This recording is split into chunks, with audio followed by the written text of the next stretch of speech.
वो दिन मामूल से हटकर था। बारिश खामोशी से खिड़की के शीशों पर दस्तक दे रही थी और घर के अंदर एक अजीब सी खामोशी छाई हुई थी। सरिया भाभी किचन में खड़ी चाय बना रही थी और उनकी आंखों में एक गहरी सोच का अक्स था, जैसे माजी के किसी मंजर में खो गई हूं। मैं, उनका देवर आमिर, बस दरवाजे की चौखट पर खड़ा चुपचाप उन्हें देखता रहा। न जाने क्यों आज उनकी मौजूदगी मुख्तलिफ लग रही थी। शायद वो खामोशी में छुपा हुआ दर्द आज कुछ ज्यादा वाज़ेह था। आमिर, चाय पियोगे? उन्होंने पलटकर पूछा, मगर आंखें अब भी उदास थीं। मैंने आहिस्ता से सर हिलाया और अंदर आ गया। जब हम मेज़ पर आमने सामने बैठे तो वो खामोशी जो बरसों से हमारे दरमियान थी, जैसे कुछ कहने को बेचैन हो गई हो। हवा में एक अजीब सी कशिश थी, कोई बात जो कहीं नहीं गई मगर महसूस की जा सकती थी। सरिया भाभी ने चाय का कप मेरे सामने रखा और खुद भी मेरे रूबरू बैठ गईं। कमरे में बारिश की हल्की टप टप के सिवा कुछ सुनाई नहीं दे रहा था। मैं उनके चेहरे को बगौर देख रहा था, वही परसुकून चेहरा, लेकिन आंखों में छुपी थकन आज कुछ ज्यादा नुमाया थी। भाभी, सब ठीक है? मेरी आवाज में नरमी थी, वो नरमी जो बरसों से शायद कभी जाहिर नहीं हुई थी। सरिया ने मेरी तरफ देखा, एक लम्हे को खामोश रही, फिर आहिस्ता से बोली, कभी कभी सब कुछ होते हुए भी इंसान खाली महसूस करता है आमिर, जैसे अंदर कुछ टूट रहा हो और कोई सुन नहीं पा रहा। ये जुमला सीधा मेरे दिल में उतरा। मैंने उनकी आंखों में एक ऐसी चमक देखी जो पिकार रही थी, जैसे बरसों से दिल के अंदर दबी कोई पुकार आज बाहर निकलना चाहती हो। आपने कभी मुझे अपना नहीं समझा? ये सवाल मेरे लबों से बेइख्तियार निकला। उन्होंने नजरें चुरा ली और हल्की मुस्कुराहट के साथ बोली, तुम तो हमेशा मेरे लिए छोटे भाई जैसे रहे हो, और अगर मैं कहूँ कि वक्त ने बहुत कुछ बदल दिया है। ये कहते हुए मैंने पहली बार उनका हाथ अपने हाथ में। हम दोनों खामोश थे, लेकिन वो खामोशी सब कुछ कह रही थी। सरिया ने आहिस्ता से अपना हाथ नहीं छुड़ाया, बस उसे मेरे हाथ में रहने दिया, जैसे बरसों से वो किसी के साथ ऐसे ही खामोश बैठने की तलबगार थी। ना कोई लफ्ज़, ना कोई वजाहत, सिर्फ एक लम्स जो अंदर के सारे बंद दरवाजे खोलने लगा। कमरे में धुंध सी छा गई थी, शायद बाहर की बारिश की नमी या अंदर की बेनाम सी कशिश। मेरा हाथ अब भी सरिया भाभी के हाथ पर था और हम दोनों एक खामोश लम्हे में कैद हो चुके थे। कभी कभी कुछ रिश्ते अपने बनाए हुए दायरे तोड़कर सांस लेना चाहते हैं, मैंने आहिस्ता से कहा। आंखें उनकी आंखों में गाड़ी हुई थी। उन्होंने आहिस्ता से पलकें झपकीं, जैसे उन लफ्ज़ों का बोझ महसूस किया हो। उनकी नज़रें नीची हो गईं, लेकिन हाथ वो अब भी मेरे हाथ में था। खामोशी की एक सांस के बाद उन्होंने पहली बार सवाल किया, तुम्हें कब से महसूस होने लगा कि सब कुछ वैसा नहीं रहा? मैंने हल्की मुस्कुराहट के साथ जवाब दिया, शायद उस दिन से जब आपने मेरे बालों को उंगलियों से संवारा था, ये कहकर कि तुम अब बड़े हो गए हो। सर, मैं इस लम्हा को आज भी अपने अंदर जिंदा महसूस करता हूँ, और अब वो पल खामोशी से मुझसे अपना हक मांग रहा है। उन्होंने नजरें नहीं चुराईं, सिर्फ गहरी सांस ली, जैसे अंदर का बोझ निकलने को हो। उनके लब हल्के से कांपे, जैसे कुछ कहना चाहती हूँ मगर अल्फाज ने साथ ना दिया हो। आमिर, बस ये गलत तो नहीं? उन्होंने सरगोशी में पूछा, मगर उनकी पलकें झुकी हुई थी और चेहरा मेरे लम्स से पीछे नहीं हटा था।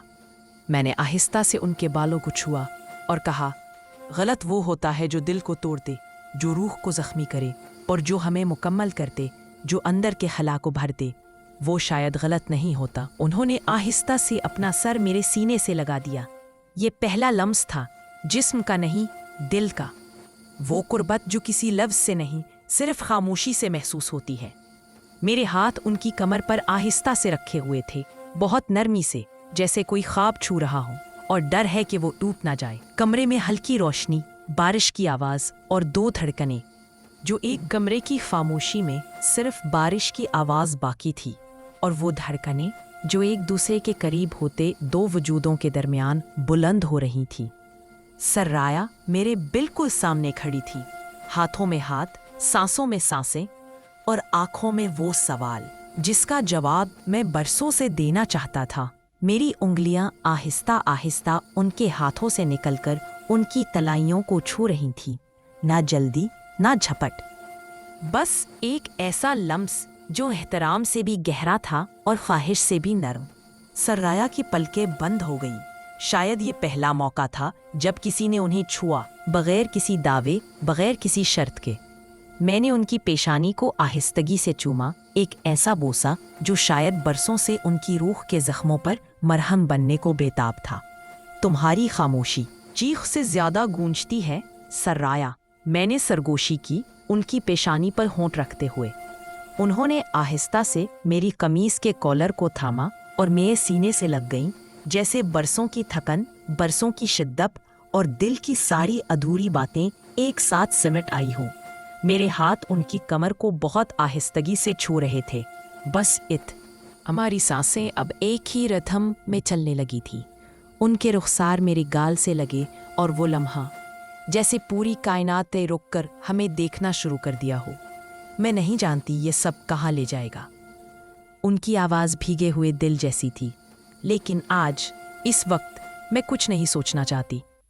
मैंने उनका चेहरा आहिस्ता से अपने दोनों हाथों में लिया और उनकी आंखों में देखा, जो नींद बंद थी, जैसे किसी ख्वाब की दहलीज पर खड़ी हूँ। तो मत सोचो, बस रहने दो हमें इस लम्हे में। फिर वो लम्हा आया जब मेरे होंठ आहिस्ता से उनके होठों के करीब गए। ना वो पीछे हटे, ना मैं आगे बढ़ा। बस वो फासला, वो चंद मिलीमीटर्स का फासला, जिसमें सांसें गडमड हो जाएं, दिल की धड़कनें एक हो जाएं और वक्त एक लम्हे में जम जाए। फिर नरमी से, आहिस्तगी से वो पहला लम्स हुआ, लबों का वो पहला बोसा, ना शहवत का, ना जिद का, सिर्फ मुकम्मल होने का एहसास। वो बोसा तवील ना था, लेकिन इतना गहरा कि रूह के अंदर तक उतर गया। और जब हम जुदा हुए, उनकी पलकों पर नमी थी, ना शर्मिंदगी की, ना पछतावे की, बल्कि उस यकीन का, मैं कभी किसी के सामने यूं ना टूटी, ना यूं खुली जैसे तुम्हारे लम्स ने मुझे खोला है। मैंने आहिस्ता से उनके बालों में उंगलियां फेरी और उन्हें अपनी बाहों में मुकम्मल समेट लिया। उनके जिस्म की नरमी मेरे वजूद से लिपटने लगी, जैसे कोई अधूरा टुकड़ा मुकम्मल जगह पर आ गया हो। मेरे होंठ उनके गालों से नीचे गर्दन तक उतरे। एक एक लम्हा, एक एक सांस, बगैर जल्दी के, बगैर किसी बेचैनी के। सरिया का बदन अब मेरे हर लम्स को कबूल कर रहा था। कोई रुकावट नहीं, कोई खौफ नहीं, बस एक खामोश इजाज़त। उनके लिबास की तहें आहिस्ता आहिस्ता मेरे हाथों से पीछे हटने लगी, मगर हर तह के साथ मैं उनकी आंखों को देखता रहा, क्योंकि उनकी आंखें ही मेरी इजाज़त थी। जब वो मेरे सामने मुकम्मल हुई, जैसे चांद बादलों के पीछे से नमूदार हो, तो मैंने न उनके जिस्म को देखा, बल्कि उनकी आंखों में अपने लिए मुकम्मल सुपुर्दगी को देखा। तुम मुझे ऐसे देख रहे हो जैसे मैं खूबसूरत हूँ, सरिया ने कहा, जैसे यकीन न हो। नहीं, मैंने उनके कंधे पर हाथ रखते हुए कहा, मैं तुम्हें ऐसे देख रहा हूँ जैसे तुम माँ।